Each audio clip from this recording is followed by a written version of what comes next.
সকলকে রাধে রাধে। বৈষ্ণবের শ্রীচরণে প্রণাম, গুরুদেবের শ্রীচরণে প্রণাম।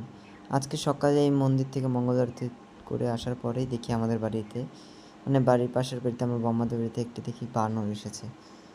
তারপর আমাদের ছাদে দেখি একদম বম্মাদের, মানে আমার দাদা যে প্রণবদা, দাদার পড়ানোর ঘরের চালের উপরে, দাদার টিউশন পড়ে তার চালের উপরে, ঘরের চালের উপরে আমাদের ছাদের থেকে স্পষ্ট দেখা যায়, মানে সিঁড়ির থেকে। দাঁড়িয়ে দেখলাম, তারপর একটা রুটি দিলাম, রুটিটা দেখুন কী করে খাচ্ছে, খুবই সুন্দর করে খাচ্ছে। বুঝতে পারলাম না কোথা থেকে এসেছে, যেরকম এখানে অতটা সেরকম বাদর দেখাই যায় না, কোথা থেকে চলে আসছে পরে দেখা যায়। তাকে একটা রুটি দিয়েছি, আম দিয়েছি, দেখুন।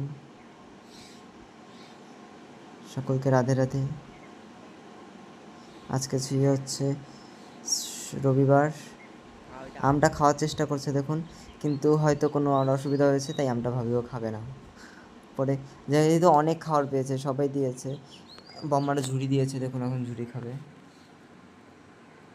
রবিবারের ঘটনা এটা, দিনাটা। রাধে রাধে।